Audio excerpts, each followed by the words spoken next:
everybody, and welcome back to an episode of the I Do Wedding Marketing Podcast. I am recording this episode on an Instagram Live, so if you're listening on the podcast end of it, you may hear me interact with some people if we get any in the chat today. What we're going to be talking about is what to do when engagement is low on Instagram or even TikTok as well. So we're getting into what to do when engagement is low on your social media. Thank you, Rianne, for joining live. But before I go into the topic today, I want to let everybody know that Colleen Carswell on Instagram has created a website, haywoodstrong.com, to help a county in North Carolina that has been devastated by Hurricane Helene. And it's just such a great resource that she put together. So they're in Western North Carolina. I mean, she put together a post that I put in my stories, and I'll link this website and her Instagram down below. That really just opened my eyes to the devastation and also the stats comparing it to past hurricanes. I thought what we experienced in Long Island, New York for Hurricane Sandy was bad. And then when I saw how much more devastating this was, I couldn't believe it. So Colleen has put together haywoodstrong.com, and it has different small businesses you can directly donate to and different families you can directly donate to. So I just went on, I picked whoever had the lowest amount donated, and already from yesterday to today, they have increased by $1,000 with their donations. So that was really great. So I just want to encourage everybody to check out haywoodstrong.com if they're looking to donate to anybody who was affected by the hurricane. So today's topic is what to do when engagement is low. I know it's really devastating to everybody when you go, I put this post in and nobody liked it.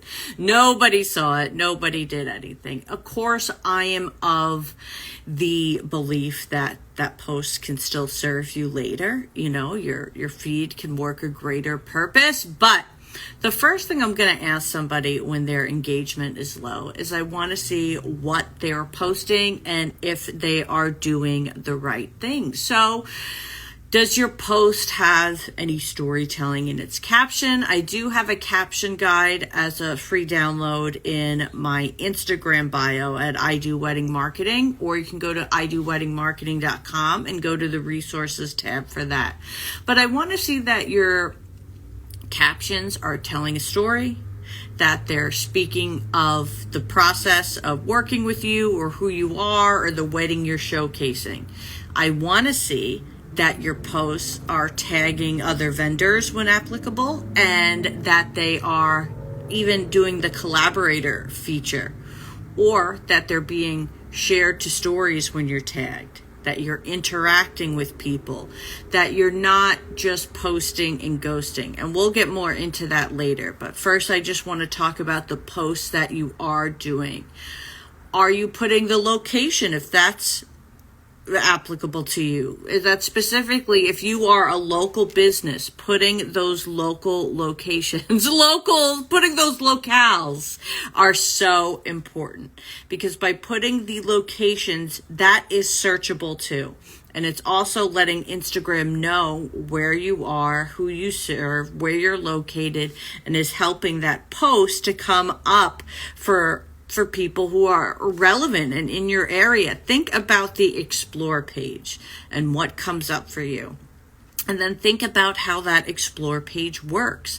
It works by how and what we post and what we respond to online. So you want to make sure that all your posts are including the location, that it has a meaty caption. And I don't mean it has to be long, but I would love for it to mention weddings, your area, where you were, the couple, even tagging the couple if you can, because that helps to get extra engagement. So there are things you can do on that end that will really help with that. Also, I still am using hashtags, and I think you should be too. You can use as little as 3 to 5. If you want to go up to 30, you can. Usually I would say I do around 20 to 25.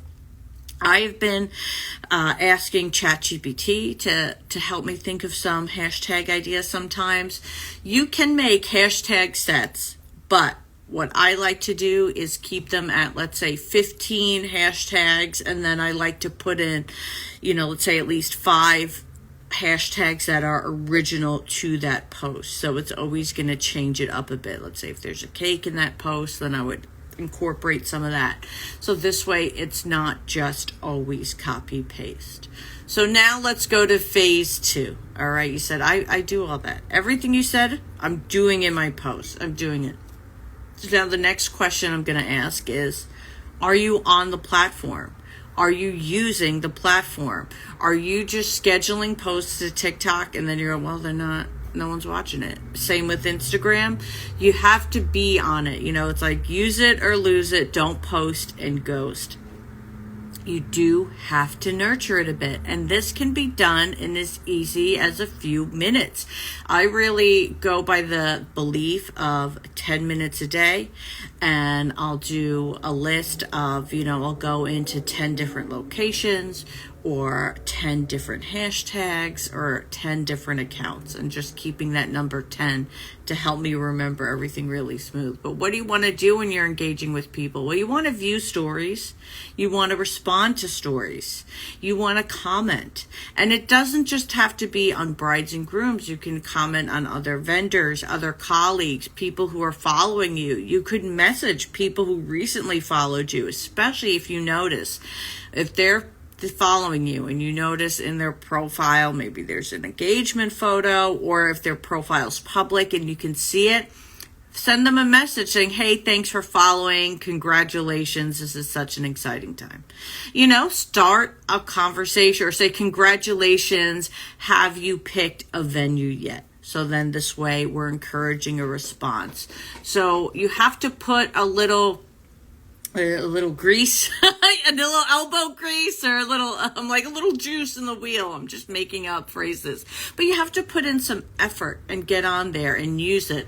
On TikTok especially, if you go to the brides, 2025 brides on there, there's a lot of them. And they're really making a presence out of being a bride, which is a lot of fun. So even exploring who's viewing their videos and their content could be really insightful as well.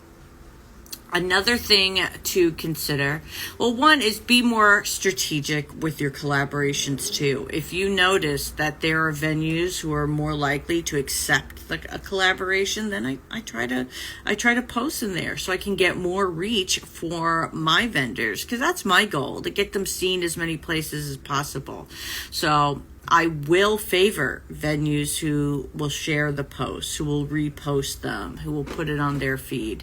And that to me is just the name of the game. It doesn't mean I won't post the others, but it will mean that I may be more inclined to share those other venues or planners a bit more.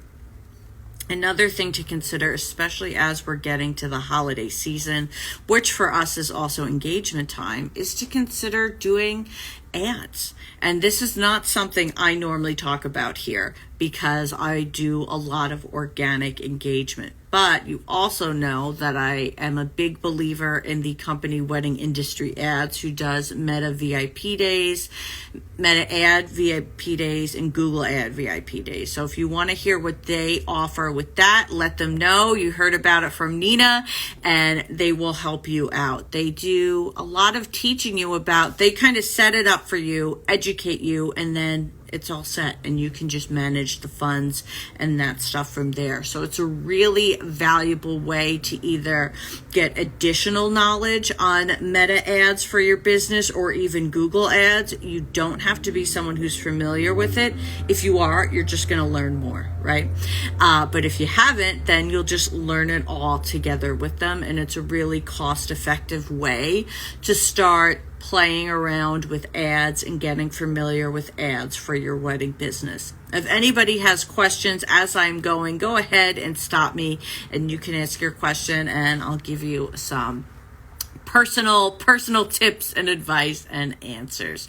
So the reason why though I brought up ads in the scope of engagement season and the holiday season is that it's going to make it harder, that much harder to get engagement on our organic content when more advertised content is being pushed out. So that's why this is the time where if you are going to consider ads, this is the time to do it. So you're going to want to get on their calendars while you can.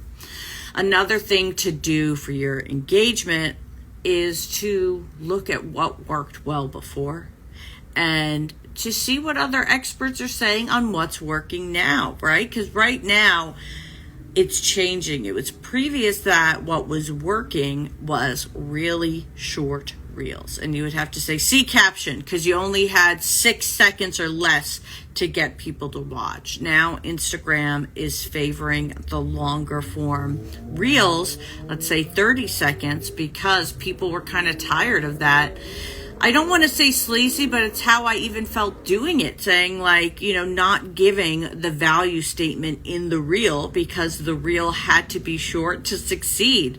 So now there is time for those value statements and for the long wedding videos to be in a reel, and we don't have to cut it down just to have it get seen. I think we have seen on TikTok extended content becoming a thing as well.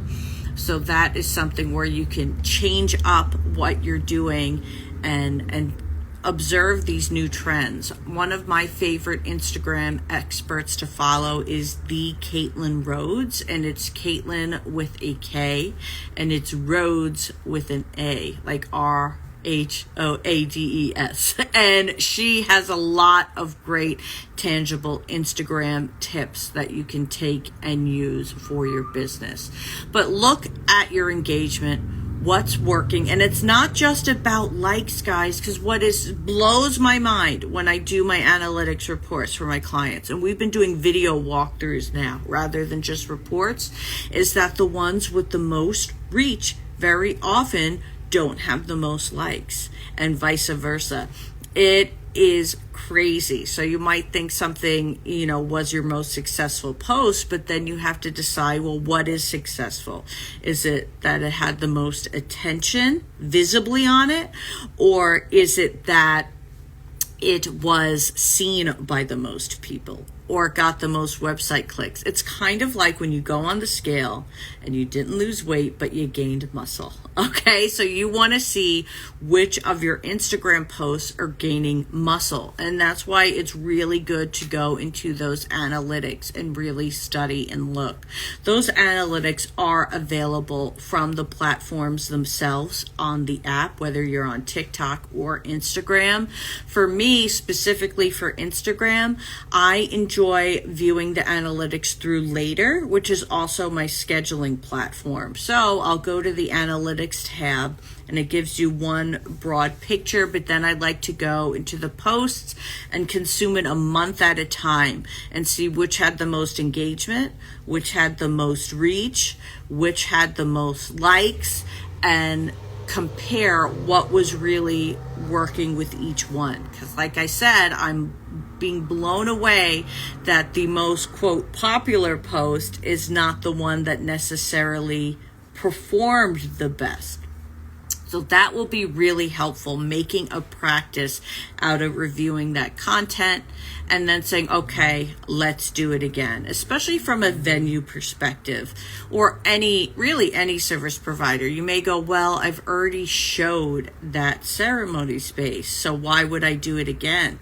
The feedback we're getting from couples is that they don't see it enough.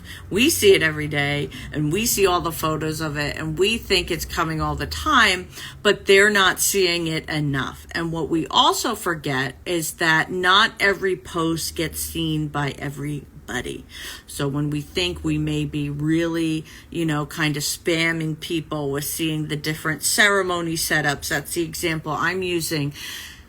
they're not seeing every single one we post. So by doing it once a week, you're not spamming people, but you're making sure people who are on that rotation of coming to your page or seeing you in their newsfeed are getting the chance to see it. So when you have your best feature, whether it's your signature service, a beautiful wedding you did, a specific type of art or photo booth you're selling, don't feel like you can post it enough. You can't post it enough. That's what I am learning. But to increase the engagement, you want to consider how else you are sharing it. Are you putting it in stories as well? When you're doing a story, are you putting an interaction on there? Meaning asking for a vote, asking for a poll, asking for an opinion, asking a question, just putting a photo of your service and say, do you have any questions on this? We'll answer them for you. Do you have any questions on our ceremonies? Make it more specific. If it's too broad saying, if it's saying, what do you like about weddings? Oh, that's a lot. People may not answer. But if you do something specific, like if I said to you, ask me anything, let's make it a little more specific. Ask me anything about Instagram. Ask me anything about TikTok. So say, ask me anything about hiring a wedding coordinator. What do you want to know about working with a wedding coordinator? Make it a bit more specific so people will go in and ask the question. What happens when you do an engagement feature on your Instagram story, like a poll or something like that, a question, a vote, is that once people interact with it, your stories now will get prioritized on the feed, which is really what we all want to see, right? We want to see our stories come up first. And then your story, as it gets responses and engagements, will be pushed out to more people, hopefully coming up first on their feed and continuing to come up on people's feeds. So you want to be doing that with your stories. You want to be posting both carousels, still photos, and reels. You want to do all the things. That's why I'm doing this podcast recording as an Instagram live. It gives me the chance to maybe catch a few people live. Then I can just take this recording and put it on the podcast. So now I've used an Instagram feature. I got to see some people, and now I have the video for the podcast recording. So think about ways you can do that. Maybe if you're at a bridal showcase or hosting one, you can kind of just prop up the phone and let people see the live feed, or come on and do a live. If you're shy about it, when I was starting, I would make my sisters and friends come on so I wouldn't be talking alone. And that really trained me to be comfortable talking alone on lives, because it's not just about the live moment. Anything you do on an Instagram live, you can repurpose that footage for reels. You can repurpose that audio for podcasts. So that's really helpful to me on the service provider end.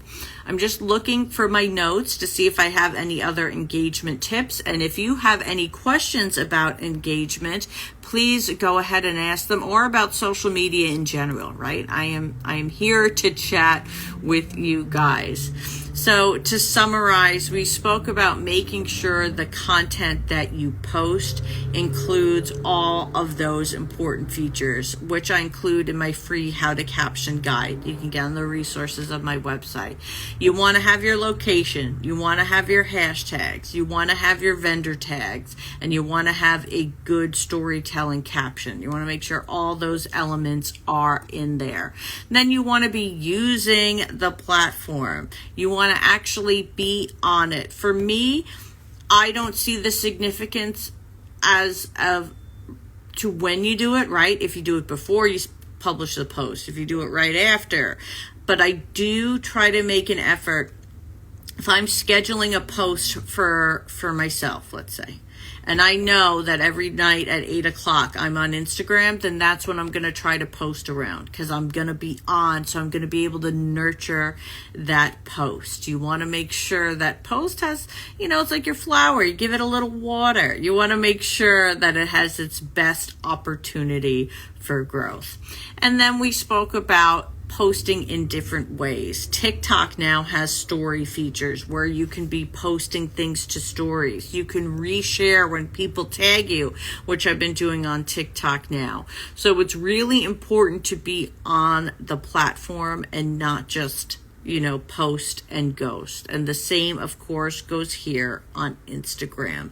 Don't be afraid to react to stories, watch stories, see who's on your explore page, see who's going to the local restaurants. This is the tip I always give, okay? So if you're a wedding professional and you're location specific, what are the 3 most romantic restaurants in your area? That's where I go. I go into that geotag or location tag and see who's checked in there in the past month. Very often you'll find couples out on dates, couples getting engaged, couples celebrating, and that kind of gets things going with my engagement. So that is one of my tips to you as well.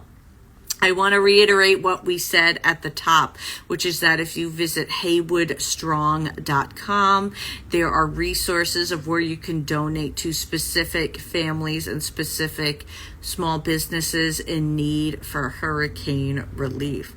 Also, I'm going to be I'm not sure if it's probably already been posted at the time of this recording, but for those watching live, if you head over to Inclusive Wedding Summit on Instagram or inclusiveweddingssummit.com, there is a brand new summit coming to the wedding industry, and I have the 2 producers of the summit that were on a podcast episode. So if you're watching live, it hasn't been posted yet, but if you're listening on the podcast, you will be able to find that episode and listen to it to hear all about this new summit and education experience for wedding pros. So you can head over to Inclusive Wedding Summit on Instagram to get the information as it comes. My mom is joining us on the chat right at the end of the live. Mom, I'm getting ready to wrap up. I just did a live podcast recording here, but because my mom is on, I'm gonna flip to show the cat. He's just sleeping on the bench. So thanks for joining us, everybody, and I will see you on the next episode of the I Do Wedding Marketing podcast. Thanks so much.